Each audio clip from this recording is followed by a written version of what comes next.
Hello, how are you? How are you doing today? I'm okay. How are you? I'm doing good. And what brings you in today? Well, I'm here today because I'm stressed. Of course. Just stressed. Well, could you tell me more about that? Well, I just got into a new relationship after being single for so long. Mm-hmm. So, being in this new relationship, there's like all these different stressors. Of course. hmm Do you want to tell me more about that? What are these stressors? What is causing this level of stress in a new relationship? Well, like, stressed about being an individual versus being in a couple. Mm-hmm. Like, I have to learn how to do that, and I don't know how. Okay. And why do you feel like you would lose yourself within the relationship? Because it's so easy to do what the other person wants, or to consider their feelings, that sometimes you can forget about your own feelings and what you want to do. So you lose your individuality. Like, instead of shows I like, there's shows we like.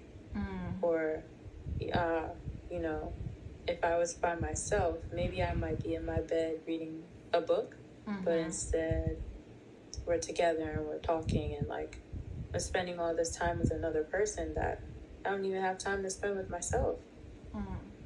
So Yeah.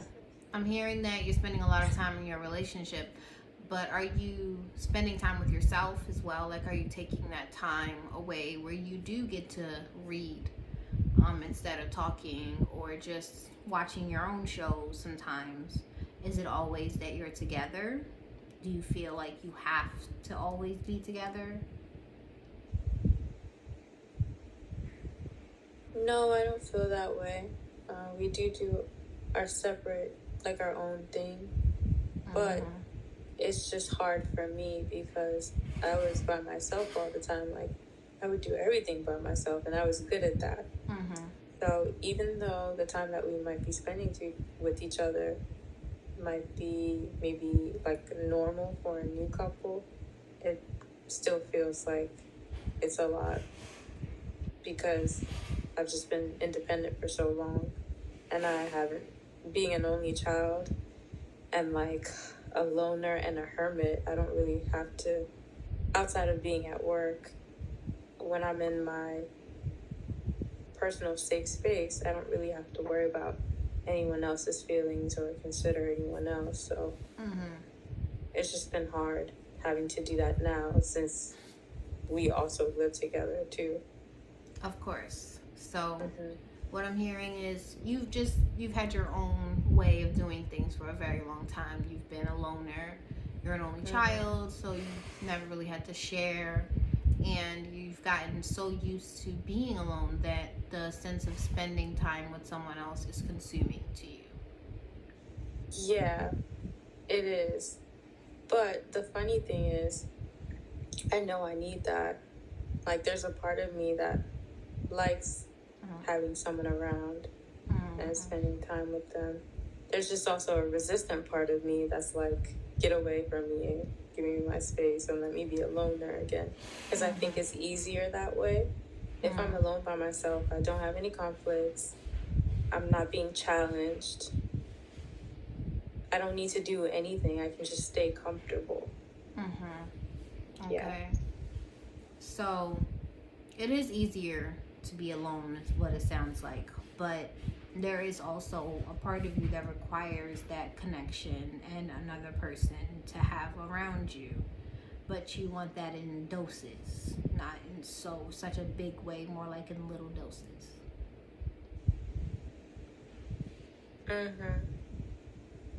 Okay. Yeah. And I'm also stubborn to change. Well, it sounds to me like you have a good understanding of who you are and what you require and what you need. You know the things about yourself that you would also like to change.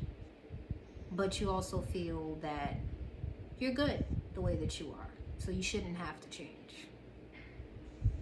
Well, I feel like I do need to change, and maybe I'm like, there's things that I'm good the way I am. I shouldn't have to change, but I think when it comes to connection, I have to change my ways probably, and maybe be more open and more accepting.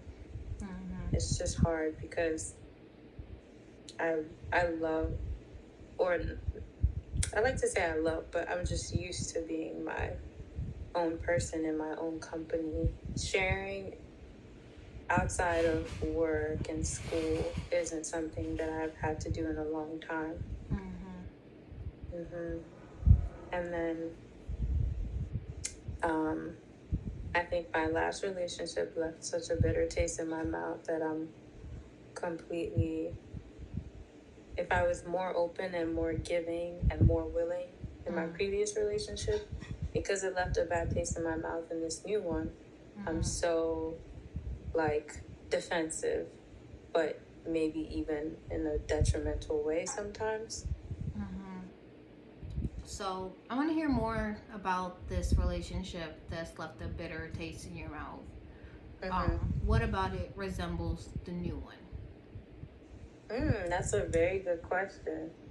What about it resembles the new one? I might need your help with this one, but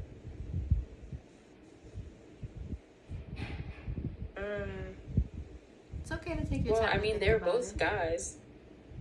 Okay, so it can't just be that they're both of the male species. What else about the relationship do you feel brings out that anxiety that you feel about this new relationship?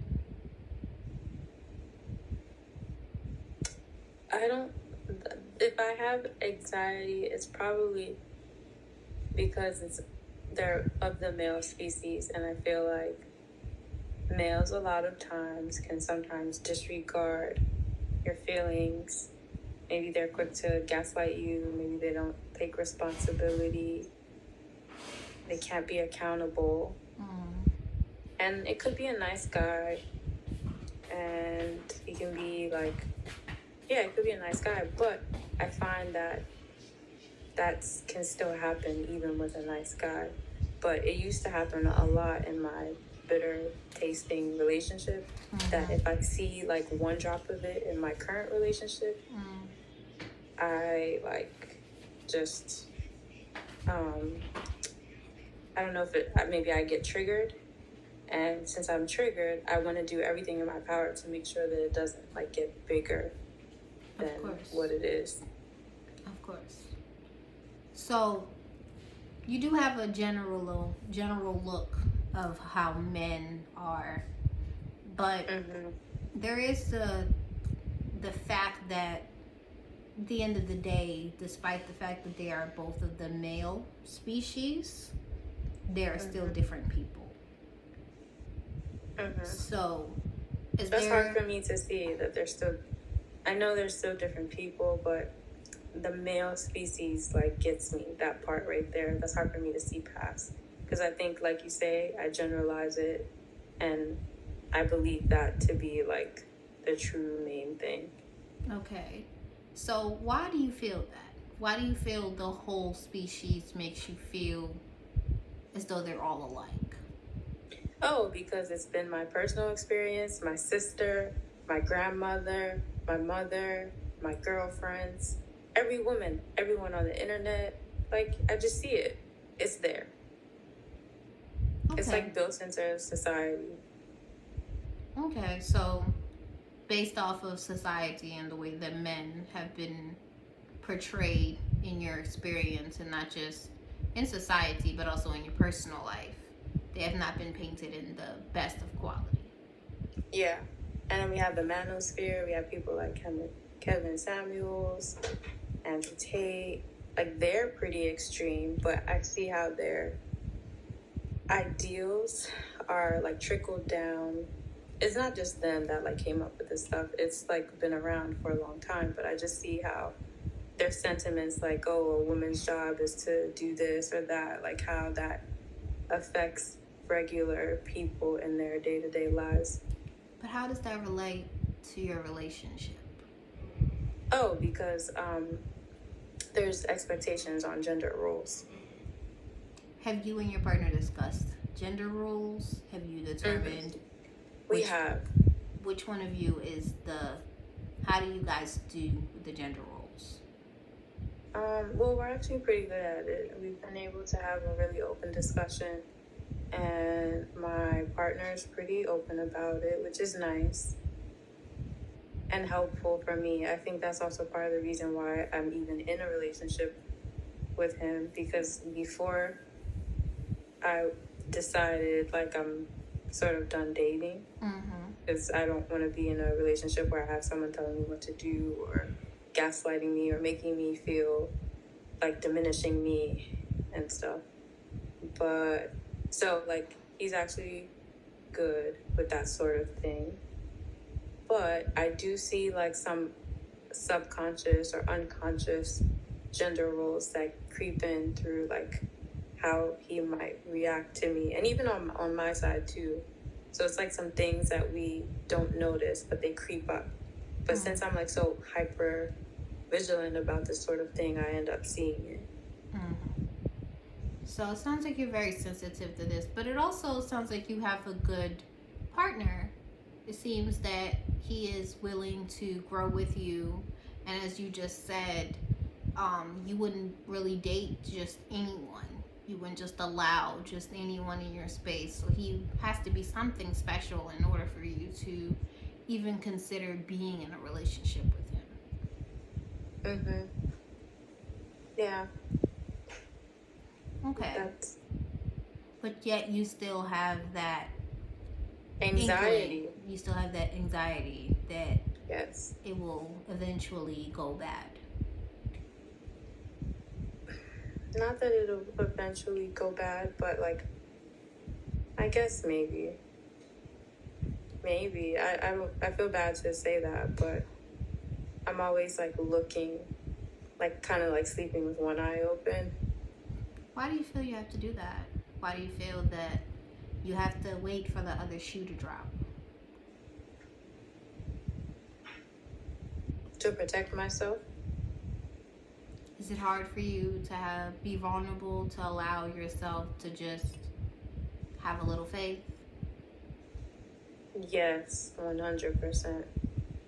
So it's easier for you to have that guard up. So just in case if it does fall apart, it's okay because you protected yourself. Yeah, but the funny thing is that whether I have that guard up or not, or I have faith, it's still gonna hurt the same. Like, exactly. It's not like I can.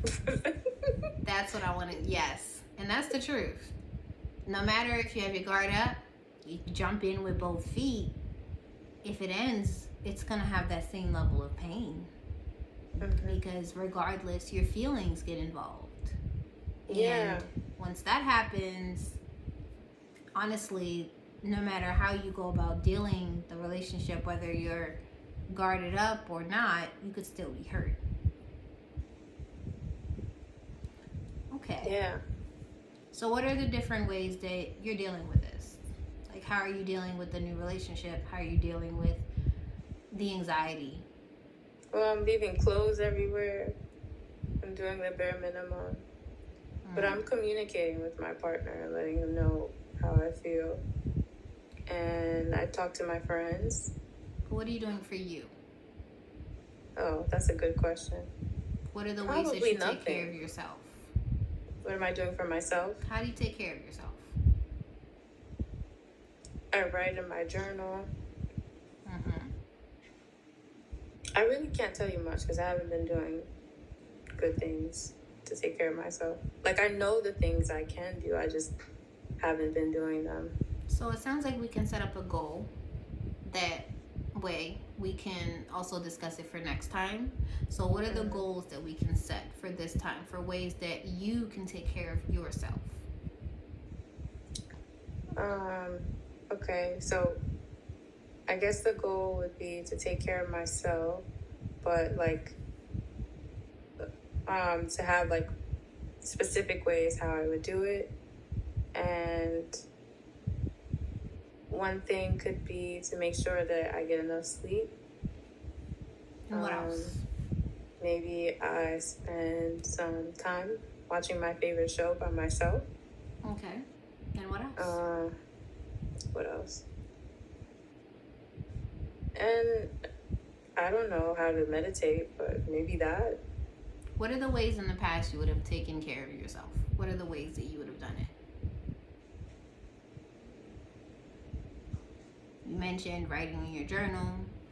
Meditating is not something that you usually do. Do you work out? Maybe. I used to. Well, there are many different ways to take care of the anxiety. Now, I understand that you said you're not cleaning.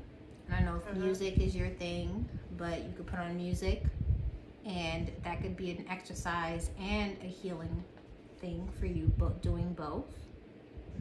These are different goals that I would like for you to think on. Things that bring you joy, things that bring you peace, and then do them. So to take the time to take care of your own needs without waiting on someone else to do it. Okay. So that's really good advice. So that's take the care goal. of my own needs without waiting for someone else to do it. Yes. So that's the goal that we have set for this week. I look forward to talking more next week about this goal and about how you've taken care of yourself. Okay. It was really great to see you. Cannot wait to talk to you next time. Thank you. I look forward also, and I will try to work on the goals. And hopefully I'll come back and I'll be telling you good things. I hope to hear good things.